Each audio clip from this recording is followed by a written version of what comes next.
We have information, yes student, for the today's class. We have information, explain the role of open market operation. Explain the role of open market operation in reducing deflationary gap. So if in an economy you are finance minister over there and you need to maintain, you need to adjust, you need to recover from the situation of deflationary gap, you need to reduce this. So how the open market operation would help to you? This is the basic question, and this question deserves the marks weightage at least of 6 marks, and you need to answer accordingly. So what you need to write, it's an important thing to answer, and you must have an ability to answer in the correct sense. So you must have an question में इस समय ये कहा जा रहा है कि open market operation की मेथड से आप सोसाइटी में डिफ्लेशनरी गैप किस तरीके से एडजस्ट करेंगे, किस तरीके से रिड्यूस करेंगे, ठीक करेंगे। तो ये एक नॉर्मल क्वेश्चन है और पेपर के हिसाब से इम्पॉर्टेंट भी है और 6 मार्क्स में भी है। तो अब हमें ये सीखना है कि अगर ये क्वेश्चन 6 मार्क्स में आते हैं तो हम इसको पूरे के पूरे 6 मार्क्स स्कोर कैसे करेंगे। सबसे पहली बात, हमें क्वेश्चन को एक कंप्लीट पैराग्राफ में लिख करके, एक बड़ा सा पैराग्राफ लिख करके कहानी स्टोरी राइटिंग नहीं करनी है।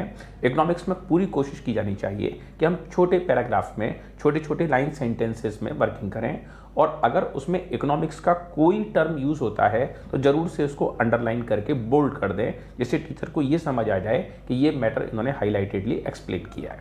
तो अब जैसे यहाँ क्वेश्चन की फिलहाल की बात चल रही है और यहाँ कहा जा रहा है explain the role of open market operation, तो आपको सबसे पहले बताना पड़ेगा ओपन मार्केट ऑपरेशन होता क्या है।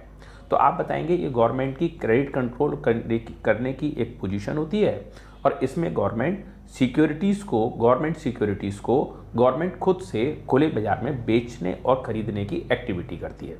अब क्वेश्चन में यहाँ पर भी ट्विस्ट है, क्वेश्चन में यहाँ पर भी ये एक्सप्लेन नहीं किया गया है कि ओपन मार्केट खरीदने की बात चल रही है या बेचने की बात चल रही है।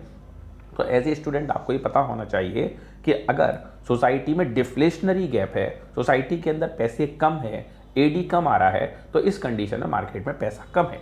तो पैसे की पोजीशन को रिकवर करने के लिए, ठीक करने के लिए, बढ़िया बनाने के लिए गवर्नमेंट को सिक्योरिटी खरीदनी पड़ेगी। अब क्या होगा कि गवर्नमेंट जब मार्केट से सिक्योरिटी खरीदेगी तो ऐसी पोजीशन में मार्केट में पैसे का फ्लो पहुंच जाएगा, और जब मार्केट में मनी का फ्लो पहुंचेगा तो हमारी इकोनॉमी तेज स्पीड से सर्कुलेट करने लग जाएगी।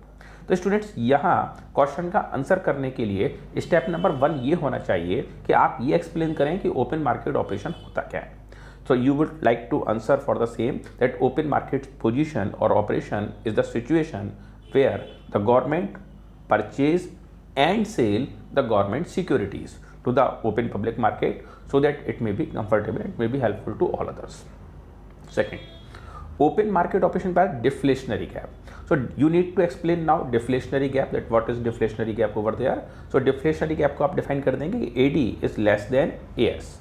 तो AD लेस देन है AS पर, तो इसका मतलब हुआ कि ओपन मार्केट ऑपरेशन के अकॉर्डिंग टू इस पोजीशन को रिकवर करना है, ये डिफ्लेशनरी गैप है। अब थर्ड नंबर पे स्टूडेंट आपको चाहिए कि आप डिफ्लेशनरी गैप का एक ग्राफ बना करके आएँ जो इंडिकेट करे कि डिफ्लेशनरी गैप किस तरीके की सिचुएशन में बन रहा है। अब इसके बाद आएगा कि ओपन मार्केट ऑपरेशन में गवर्नमेंट सिक्योरिटीज़ को परचेज कर रही है। तो अगर गवर्नमेंट सिक्योरिटी को परचेज कर लेती है तो फ्लो ऑफ मनी जो होगा वो मार्केट की तरफ को चला जाएगा, पैसा मार्केट में पहुंच जाएगा, और जैसे ही मार्केट में फ्लो पहुंचेगा मनी का तो कमर्शियल बैंक के थ्रू लोग अब सिक्योरिटीज़ में डील करना चालू कर देंगे और कमर्शियल बैंक की तरफ किए जाने वाले डिपॉजिट से क्रेडिट क्रिएशन हो जाएगा और लोगों में बोरोइंग करने की और रेज करने की, फंड रेज करने की जो कैपेसिटी है वो इंक्रीज कर जाएगी। जैसे ही पब्लिक की पॉकेट में पैसा पहुंचा, बिल्कुल मार्केट का सीधा सीधा कॉन्सेप्ट है, deflationary gap, inflationary gap, market में पैसा कम है, डिफ्लेशनरी गैप, मार्केट में पैसा ज़्यादा है, इन्फ्लेशनरी गैप, महंगाई आ जाएगी तुरंत। गवर्नमेंट को दोनों ही पोजीशनों को कंट्रोल करके चलना होता है। तो अगर मार्केट में पैसा कम है, डिफ्लेशन आया हुआ है, तो मार्केट में मनी की सप्लाई बढ़ाओ। तो मनी की सप्लाई कैसे बढ़ेगी? गवर्नमेंट खुद सिक्योरिटी परचेज करेगी और पैसा मार्केट में छोड़ देगी। तो जैसे ही पैसा मार्केट में पहुंचेगा, मार्केट में मनी सप्लाई बढ़ जाएगी, बैंक की लेंडिंग कैपेसिटी बढ़ जाएगी, बोरोवर्स की गिनती बढ़ जाएगी, कंजम्पशन बढ़ जाएगा, अपने आप इकोनॉमी के अंदर फास्ट वर्किंग आ जाएगी, डिफ्लेशनरी गैप कम हो जाएगा। अगर बाई दी चांस क्वेश्चन में इसका रिवर्स पूछ लिया जाए कि इन्फ्लेशनरी गैप को कैसे करना है, तो आंसर फिर से वही बिल्कुल क्लियर है।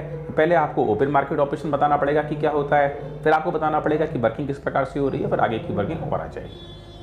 Time we have one more question to discuss. It is again very important for your board upcoming exam for the 2023.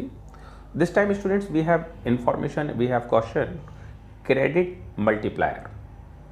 So question that we need to discuss that what is credit multiplier, what role does it play in determining credit creation power of the banking system. Banking system में credit multiplier किस तरीके से role play करता है और इसको किस प्रकार का सिस्टम है, क्या है क्रेडिट मल्टीप्लायर। तो क्वेश्चन है in total what is credit multiplier and what is the role, what is its role for determining credit creating power. You know credit creating power, credit creating power किसकी होती है, credit creation करता है commercial bank. तो credit creating power of the banking system, इसको आपको explain करना है। तो this is the basic question that you need. Multiplier market में मेजरमेंट है, नाप तोल है कि बैंक की डिपॉजिट के अगेंस्ट कितनी कैपेसिटी है, कितनी ताकत है बैंक की, मार्केट कंडीशन क्या चल रही है कि बैंक कितना पैसा मार्केट में लेट आउट कर सकता है, कितना पैसा मार्केट में दे सकता है। तो क्रेडिट मल्टीप्लायर ऐसा नहीं है कि बैंक के पास में खुद की कोई लिमिट ही नहीं है, चाहे कितना पैसा मार्केट में फेंक दो, ऐसा नहीं है। बैंक की अपनी लिमिटेशंस हैं और बैंक को आरबीआई रूल्स को फॉलो करना पड़ेगा और ये आरबीआई रूल्स के अकॉर्डिंग क्रेडिट मल्टीप्लायर मेजरमेंट, कितना पैसा कमर्शियल बैंक अपने इनिशियल डिपॉजिट, प्राइमरी डिपॉजिट और सेकेंडरी डिपॉजिट के अगेंस्ट मार्केट में दूसरे लोगों को लोन के तौर पे बांट सकती है, इस चीज़ की जानकारी करने का काम क्रेडिट मल्टीप्लायर। क्रेडिट मल्टीप्लायर जब कभी भी हम कैलकुलेट करते हैं तो उसका फॉर्मूला अप्लाई होता है 1/LRR। LRR legal reserve ratio. Legal reserve ratio में दो चीज़ें शामिल हो जाती हैं, CRR कैश रिजर्व रेशो और SLR statutory liquid ratio. Students आपको पहले से कई बार बताया जा चुका है, कैश रिजर्व रेशो मतलब वो पैसे जो कि बैंक के पास से ये पैसे आरबीआई के पास या आरबीआई के इंस्ट्रक्शंस पर ये पैसे आरबीआई जहां भी बोलेगा वहां पर हमें फॉरवर्ड करने पड़ेंगे according to our primary and secondary deposit. And CRR ये पैसा तो आरबीआई के इंस्ट्रक्शन पे जमा करना पड़ेगा जहां भी आरबीआई बोलेगा। और सेकंड नंबर पर SLR statutory liquid ratio. Student मैंने आपको सिखाया कि अगर आपको एग्जाम में याद रखना है, कंफ्यूज नहीं होना है, तो वैसे तो SLR का नाम स्टैच्यूटरी लिक्विड रेशो है, लेकिन इस चीज़ को आप कनेक्ट करके चलें अपने दिमाग में, सेल्फ कहना नहीं किसी से सेल्फ, इसका नाम स्टैच्यूटरी लिक्विड है, सेल्फ के नाम से चलोगे तो याद रहेगा कि कमर्शियल बैंक को ये पैसे अपने खुद के पास बैंक ब्रांच के अंदर रखने हैं। तो CRR plus SLR is combinedly it is called LRR। when you apply 1/LRR it means this is the formula for credit multiplier। तो क्रेडिट मल्टीप्लायर के इफेक्ट से टोटल क्रेडिट क्रिएशन की कैपेसिटी मार्केट में आ पाती है, कि कितना पैसा टोटल मार्केट में क्रेडिट क्रिएट हो पाएगी, क्या प्रकार की पोजीशन बनेगी। तो क्रेडिट क्रिएशन में अब मान लीजिए आपके पास कैपेसिटी बन गई 5 टाइम्स, तो मतलब ये है कि अगर बैंक के पास 10,000 रुपये है, 10,000 रुपीज़, और जो बैंक की मल्टीप्लायर कैपेसिटी है वो 5 टाइम्स है, तो इसका मतलब साफ है कि बैंक 10,000 रुपये से 50,000 रुपये के बराबर का बिजनेस कर सकती है, क्योंकि 5 टाइम्स की कैपेसिटी है। और इस इफेक्ट से मार्केट में बैंक इतने पैसे का 50,000 रुपये तक का फाइनेंस दूसरे लोगों को अवेल करा देगी, यानी मार्केट में इतने पैसे तक का लोन बांट सकती है। तो मेजरमेंट ऑफ क्रेडिट मल्टीप्लायर एक इंपॉर्टेंट फैक्टर है कि हम इसको वर्क किस तरीके से करते हैं और इसका मतलब क्या है। क्वेश्चन है ऑपरेशन फ्लड। वैसे तो फ्लड का मतलब बाढ़ से होता है, लेकिन हमारे इकोनॉमिक्स में ऑपरेशन फ्लड मिल्क से कनेक्ट किया गया है, वाइट रिवॉल्यूशन से। सो क्वेश्चन जो है यहाँ पर डिस्कशन में, तो सिस्टम ऑफ ऑपरेशन फ्लड, या फिर इसको कह सकते हैं डिफाइन ऑपरेशन फ्लड, या कह सकते हैं ऑपरेशन फ्लड में एक्सप्लेन ऑपरेशन फ्लड। इस बार ये जो बनास फैक्ट्री है अमूल फेडरेशन ऑफ इंडिया का, इस पर क्वेश्चन आने का बहुत ज़्यादा चांस बन रहा है। तो कहीं ना कहीं सिलेबस को कनेक्ट करते हुए ये लोग चलने वाले हैं। तो ये बहुत ज़्यादा उसकी बनास फैक्ट्री की, अमूल की फैक्ट्री की तो पूछेंगे नहीं, तो ऑपरेशन फ्लड का कहीं ना कहीं कनेक्शन बन सकता है। और इसमें वाइट रिवोल्यूशन जो मिल्क से कंसर्न है, इसके ऊपर क्वेश्चन आने का पूरा पूरा चांस है। तो आपको इसके रिगार्डिंग आंसर आना चाहिए। क्वेश्चन ये डिस्कस हो रहा है, डिफाइन ऑपरेशन फ्लड। तो ऑपरेशन फ्लड को डिफाइन करने की बात यहाँ पर चल रही है। ऑपरेशन फ्लड भारत के अंदर में वाइट रिवोल्यूशन के तौर पर स्टार्ट किया गया, क्योंकि भारत में ये महसूस किया गया कि गुजरात और राजस्थान के डीप इंटीरियर्स में बहुत बड़ी क्वांटिटी में milk products, milk component available है, लेकिन वो इतने इंटीरियर में है, इतने अंदर जाके गांव में है कि वो क्वांटिटी, छोटी सी क्वांटिटी जो एक दो फार्मर्स या एक दो प्रोड्यूसर्स एडजस्ट कर पा रहे हैं, उसको मेन फैक्ट्री तक लेकर के आ पाना और उससे कोई मिल्क कंपोनेंट बना पाना संभव नहीं हो पा रहा। और इवन जो फार्मर्स की इकोनॉमिक कंडीशन है, या जो लोग इस वर्किंग में इन्वॉल्व हैं, जो इस तरीके के प्रोड्यूसर्स हैं, उन लोगों की वर्किंग की इकोनॉमिक कंडीशन भी खराब है। तो सबसे पहले भारत में 1951 में सबसे पहले ऑपरेशन फ्लड की शुरुआत हुई।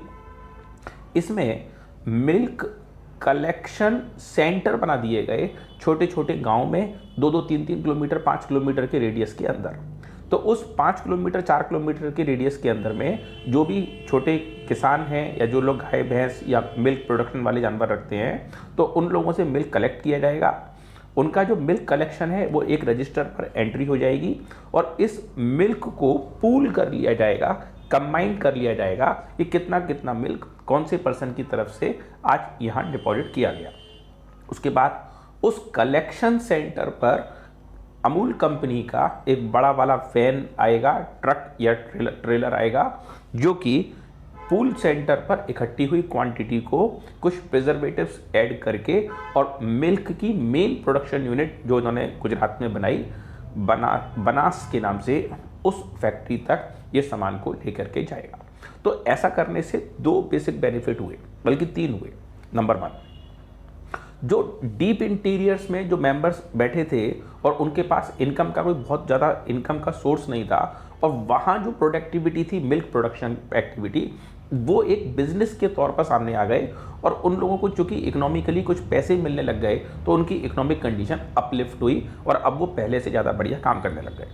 दूसरा, शहर के अंदर में जो मिल्क शॉर्ट क्वांटिटी में था, जिसकी अवेलेबिलिटी की दिक्कत हो रही थी, तो वो जो रिसोर्स वहाँ वेस्ट हो रहा था, वो रिसोर्स दूसरी जगह पे यूटिलाइज हो गया।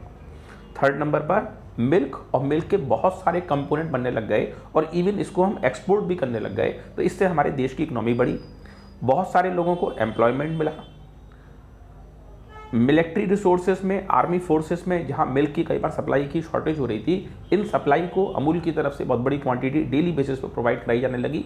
यानी कि जो रिसोर्स अभी तक वेस्ट हो रहा था, अब एक बेस्ट रिसोर्स के तौर पर, एक बेस्ट आउटकम के तौर पर ऑल ओवर इंडिया के अंदर एक इकोनॉमिक रिसोर्स का एक जरिया बन गया और बहुत सारे लोग इनकम में से जुड़ गए। फायदे, जो वेस्टेज थी वो दूसरी तरफ में इकोनॉमिक रिसोर्स का साधन बन गई। जो विलेजर्स डीप इंटीरियर में रह रहे थे, उनके पास उनके ही नेटिव प्लेस पर, उनके ही जन्म के स्थान पर उनको जॉब करने की अपॉर्चुनिटी मिल गई, माइग्रेशन नहीं हुआ। नेक्स्ट नंबर पर जो बनास फैक्ट्री थी और उसमें जो मिल्क कलेक्शन सेंटर थे, पूल सेंटर्स थे, और जो वहाँ नए मेंबर्स आकर के जॉब करने के लिए आ गए, उन सब लोगों को एम्प्लॉयमेंट अपॉर्चुनिटी मिली। देश के अंदर में मिल्क प्रोडक्शन का जो रेशो था या जो आउटपुट था वो बहुत ज़्यादा बढ़ गया। 1951 में इसकी शुरुआत हुई और 1951 से 2014 तक आते आते देश में मिल्क प्रोडक्शन 8 गुना बढ़ गया। और कमाल तो तब हो गया जब 1951 से 2016 केवल अगले 2 सालों में ये टोटल प्रोडक्शन 10 टाइम्स पहुंच गया। 10 गुना इसकी बिक्री बढ़ गई और 10 गुना इसका प्रोडक्शन आउटपुट बढ़ गया। तो जो रिसोर्स पहले कभी वेस्ट हो रहा था, अब वो रिसोर्स पूरी तरीके से वर्किंग हुई और बहुत बड़े लोगों को बहुत बड़े एरिया में लोगों को एम्प्लॉयमेंट अपॉर्चुनिटी मिली। तो ऑपरेशन फ्लड एक तरफ तो भूख, हंगर, इसको सॉल्व कर रहा है, सेकंड नंबर पर एम्प्लॉयमेंट अपॉर्चुनिटी दे रहा है, थर्ड नंबर पे ऑप्टिमम यूटिलाइजेशन ऑफ रिसोर्स दे रहा है, विलेज एरिया के रिसोर्स शहर में आगे यूटिलाइज हो पा रहे हैं और शहर में जो चीज़ शॉर्ट है उसके ऑपरेशन पूरा हो रहा है। तो गवर्नमेंट ने एक फेयर प्राइस पॉलिसी पर इस सिस्टम को लॉन्च किया और इस सिस्टम का फायदे के अलावा और कोई प्रकार का आउटकम नहीं निकला, सिर्फ फायदा ही फायदा निकला। So that was the working utility of operation flood. Now we have one more question to discuss how the use of information technology how the use of information technology can help in rural development of India। थोड़ा सा सोचने वाला question है। How does information technology IT यानी computer how does information technology can help in rural development of India। Bharat के गांव के area में रहने वाले लोगों के लिए रूरल डेवलपमेंट करने के लिए, वहाँ के लोगों को इकोनॉमिक रिसोर्स को, एनवायरमेंटल रिसोर्स को और पूरे इंडिया भर के रिसोर्सेज में एम्प्लॉयमेंट जनरेट करने के पर्पज़ से जो आईटी है, इंफॉर्मेशन टेक्नोलॉजी है, वो रूरल डेवलपमेंट में किस प्रकार से हेल्प कर सकता है। That is the question to discuss now. ये है कि अगर इंफॉर्मेशन टेक्नोलॉजी रूरल डेवलपमेंट से कनेक्ट हो जाती है तो सबसे बड़ी चीज़ ये कि हम वहाँ से माइग्रेशन को रोक करके हम दूसरे लोगों को वहीं के वहीं उनके विलेज एरिया में, लोकल एरिया में एम्प्लॉयमेंट अपॉर्चुनिटी अवेलेबल करा सकते हैं। एक चीज़ ये है कि वेदर फोरकास्ट हम मौसम का कंप्यूटराइज टेक्नोलॉजी से सही से आइडिया लगा करके पहले से ये पता लगा सकेंगे कि इस बार बारिश का लेवल, रेनफॉल का लेवल क्या रहने वाला है। अगर रेनफॉल ज़्यादा होने वाला है तो हम कुछ ऐसी फसलें अपने खेतों में उगा सकेंगे जिसको ज़्यादा पानी की ज़रूरत पड़ती है। ऐसे ही अगर वेदर एडवर्स है, कम पानी पड़ने का चांस है, तो उस केस में हम वो फसलें इस बार उगा सकेंगे जो हमारे लिए कंफर्टेबल होंगी, जिसको कि हम आसानी से ग्रो अप कर सकते हैं, जिसका बेनिफिट हमको ज़रूर से मिल जाएगा। तो स्टूडेंट्स, यहाँ पर में एक बेनिफिट हुआ कि वेदर फोरकास्ट करके हम अपनी क्रॉप्स के जो टाइप ऑफ क्रॉप जो हम फीड करने वाले हैं, फीडिंग करने जो उसको सो करने वाले हैं, उगाने वाले हैं, उसके रिगार्डिंग हमें जानकारी मिल जाएगा कि कौन सा वाला वर्किंग हम करते हैं। तो जो फार्मर्स का प्रॉब्लम है कि उनको पानी कम मिला, ज़्यादा मिल गया, कॉस्टली हो गया, तो वो सब चीज़ें बचाई जा सकती है। क्वांटिटी और क्वालिटी ऑफ क्रॉप्स, मार्केट में कौन से प्रकार के प्रोडक्ट की डिमांड ज़्यादा रहने वाली है, वेदर कंडीशन क्या रहने वाली हैं, कितना स्टॉक पहले से अवेलेबल है और कितना स्टॉक और नया चाहिए होगा, तो किन किन चीज़ों की नए प्रोडक्ट्स की डिमांड मार्केट में आएगी, इसका पूरा स्टैटिस्टिकल एनालिसिस छोटे छोटे फार्मर्स के हाथ में होगा। तो वो इस इंफॉर्मेशन का फ़ायदा अपने बिजनेस में कर पाएंगे, अपने एग्रीकल्चरल आउटकम में कर पाएंगे। नंबर नेक्स्ट, इंफॉर्मेशन टेक्नोलॉजी में जो मिडल मैन्स हैं उनको भी बेनिफिट मिलेगा, क्योंकि उनके पास एक टेक्नोलॉजिकल क्वांटिटी का, डिमांड का और सप्लाई का, और कौन से एरिया में हिंदुस्तान में कौन सा सामान सरप्लस है और कहाँ इस सामान की डिमांड है, इसका computerised analysis, computerised analytics complete available हर पर्सन के हाथ में है। तो अब जो मिडल मैन्स हैं उनके साथ साथ जो छोटे छोटे फार्मर्स हैं, ट्रेलर्स हैं, जो ओरिजिनली वर्क करते हैं, वो मिडल मैन्स के हाथ की कठपुतली ना बन करके अपना सामान ज़्यादा बड़ी मार्केट में डायरेक्ट बेच सकते हैं, क्योंकि अब उनको पता होगा कि मेरे सामान की डिमांड कहाँ पर है। क्योंकि फार्मर्स का पूरा ध्यान अपनी एग्रीकल्चरल एक्टिविटी पर ही रहता है, उसको अपने खेत के बाहर कुछ समझ में नहीं आता। तो मिडल मैन्स, फार्मर की गई साल भर की मेहनत का फ़ायदा मिडल मैन उठाते हैं। तो अगर मिडिल फार्मर को खुद ही से मालूम पड़ जाएगा कि मेरी जो फसल है वो कहाँ पर कौन सी रेटों में बेची जा सकती है, कहाँ डिमांड आ रही है, तो मिडिल मैन इस इंफॉर्मेशन का फ़ायदा अपने खुद के यूज़ के लिए कर सकता है। तो स्टूडेंट्स, हमने जो आईटी सेक्टर के फ़ायदे समझे, नंबर 1 वेदर फोरकास्ट से हम ये पता लगा सकेंगे कौन सी वाली फसल उगानी चाहिए, आगे कौन से प्रकार की अवेलेबिलिटी रेन वाटर की या स्ट्रोम की या क्या रहने वाली है, इससे हमारा सामान साइकिलिंग वाइज ठीक वर्किंग बने। मार्केट में डिमांड सप्लाई के पैटर्न्स को ये फार्मर समझ सकेंगे और इस फार्मर को समझने से उसको अपना सामान हाई रेट्स में बेचने के अंदर में हेल्प मिल जाएगी। कौन सा सामान कितनी क्वांटिटी में उगाना है। भाई मान लो एक बड़ा सा खेत है फार्मर का, अब बड़े से खेत के अंदर में फार्मर के पास 4 तरह की फसल उगाने के लिए, तो फार्मर को पता रहेगा ना कि मेरे को कौन सी वाली फसल कितनी उगानी है, जिससे कि मेरे को हर तरह के बेनिफिट का, सामान का बेनिफिट मुझे मिलता रहे। वेदर कंडीशंस हो गई, पेस्टिसाइड्स कितने यूज़ करने हैं, कंट्रोल कितना यूज़ करना है, कितने केमिकल्स को यूज़ करना है, कौन से फसल को उगाने की करेक्ट टेक्नोलॉजी कौन सी हो सकती है, वो जानकारी भी इस फार्मर को यहीं की यहीं इंफॉर्मेशन टेक्नोलॉजी के थ्रू उसके हाथ में इंफॉर्मेशन अवेलेबल होगी। मिडलमैन्स का रोल खत्म हो जाएगा या कम हो जाएगा और अब फार्मर के पास में बिल्कुल अपना डायरेक्ट विजन होगा कि मैं कौन से सामान को कहाँ बेच करके अपना प्रॉफिट उठा सकता हूँ। तो जो पर्सन मेहनत करेगा उसी को ही वास्तव में उसकी मेहनत का पूरा पूरा बेनिफिट अब मिलने लगेगा, जबकि अब से पहले ऐसा नहीं हो पा रहा था। तो ये स्टूडेंट्स एक तरीका है जिससे फार्मर को उसका वर्क करने में हेल्प मिल जाने वाली। Okay students, thank you for seeing this.